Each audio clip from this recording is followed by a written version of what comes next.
خوش اومدید به ویدیو دیگه از چنل کافه فرانس. بریم با هم دیگه داشته باشیم اون نوار خوشگل رو ببینیم به کجا پیش میریم. اول از همه بعد یه دونه تگ نوار بسازیم. تگ نو یه دونه اول تگ نو میسازیم، بعد میایم این تگ نوارمون رو به دو تا بخش تقسیم کنیم. یه بخشش لوگومون بود، حالا ما اچ1 میذاریم کافه فرانس، و یه بخش دیگه‌ش هم لیست هامون بودش دیگه. حالا ما یه تگ UL اینجا میذاریم، داخل تگ UL یه LI ثبت مثلا 6 میذاریم. اینجا می‌نویسیم هوم کانتکت آس، یا حالا مثلا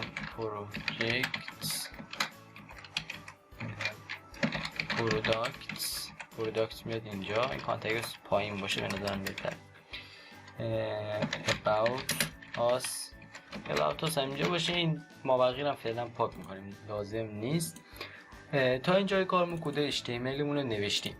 میایم یه فایل CSS میسازیم که من قبلا ساختم فایل CSS همو، و فقط مونده که به پروژه لینکش کنم. میام اینجا یه لینک میذارم، تگ لینک رو استفاده میکنم، میگم برو از آدرس style.css بخون اینا رو برام بیار. بعد که میام اینجا من یه فونت این بالا اضافه کردم که این فونت رو به همه تگام گفتم بخونه. پدینگ 0، مارجین 0 و باکس سایزینگ بوردر باکس به تمام تگام گفتم بده. و دو تا رنگ پرایمری و تکست کالر هم تعریف کردم که این پرایمری میشه رنگ نوارمون و تکست کالر هم رنگ متن هامون هستش دیگه. اولین کاری که میکنیم نوار رو سلکت میکنیم، کلاس نوار میگیم دیسپلیت فلکس باشه، align items at center justify content space between، و یک بکگراند کالر ور آندرلاند داش پرایمری رو بشینیم. خب تا اینجای کار همه چیز ردیفه. یک هیت 70 پیکسل و پدینگ هم ما بهش میدیم. پدینگ بالا پایین 0 و پدینگ چپ و راستش میشه 40 پیکسل.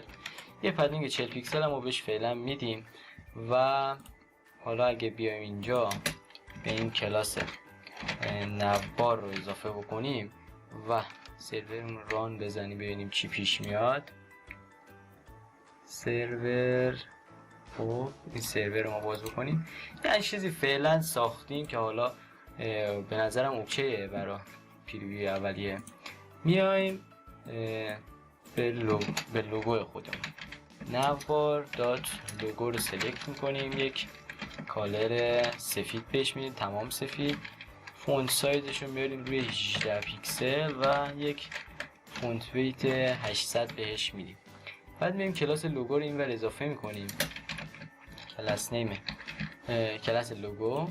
حالا برای اینا ما یک کلاس میذاریم دیگه لیست، و حالا داخل لیست هم که آیتماش هست میگیم لوگو تا اینجا اوکیه به نظرم. حالا یه مقدار اگه سایزشو بزرگتر کنیم فکر کنم بهتر میشه. آره لوگو خوبه تا اینجا. لوگو اوکیه، نوارمون هم استایلاش دادیم. میایم به لیستمون بعد استایل بدیم. میگیم نوار دات لیست، کلاس لیست رو سلکت میکنیم. اول از همه میگیم لیست استایل نان بشه، دیسپلیش فلکس، الان آیتمزش هم سنتر. یه نگاه بندازیم ردیفه.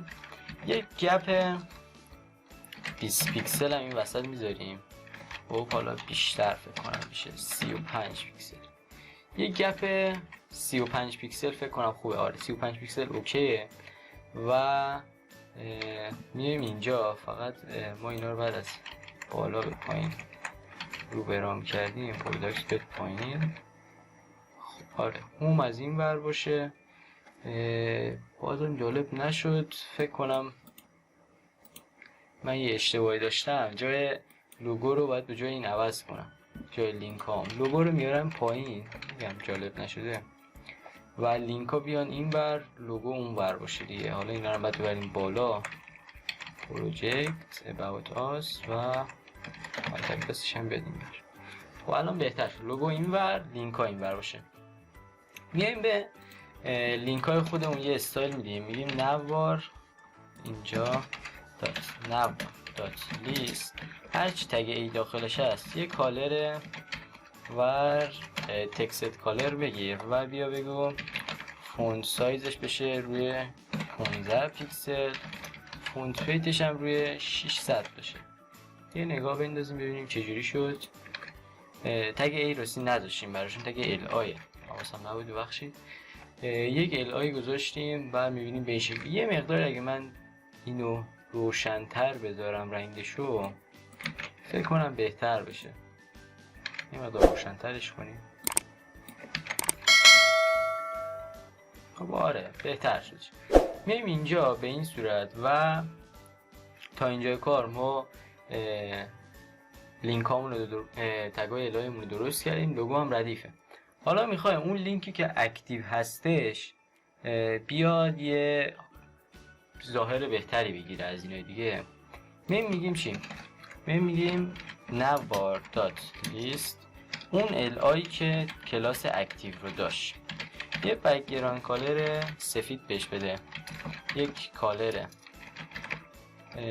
ور و اینجا باید بگیم پرایمری رو بگیر، کالر پرایمری، یک فونت ویت 800 هم بهش میدیم.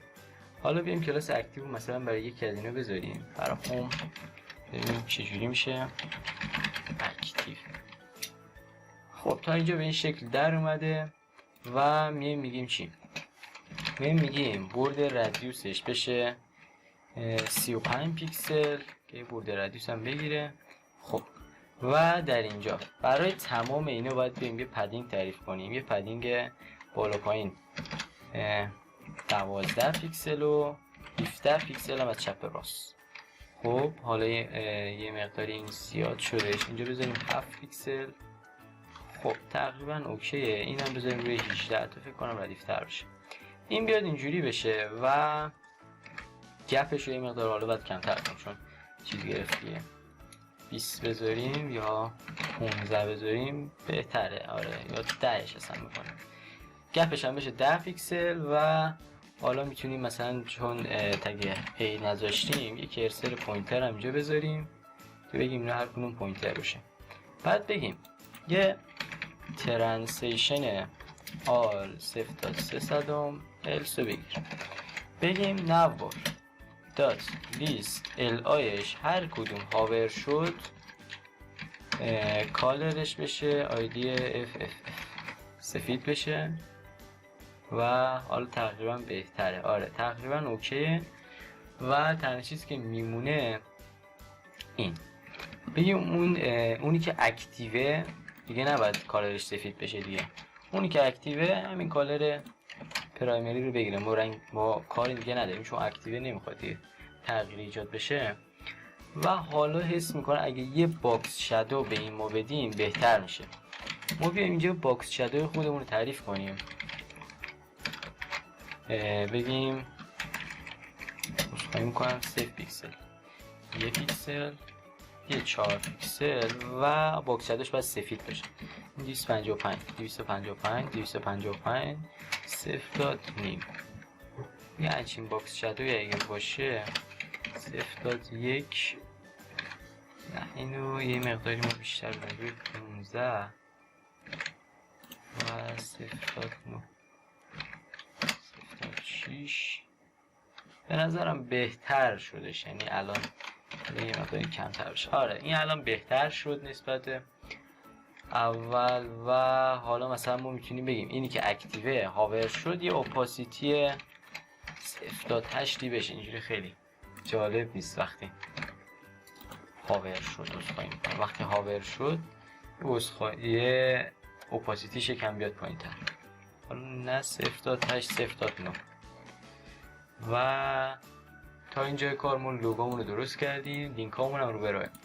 یه باکس شادو هم اگه بدیم به این نوارمون فکر کنم خوشگل تر بشه. میریم اینجا باکس شادو با رنگ خودش، با رنگ همین نواری که داریم بدیم ببینیم چجوری میشه.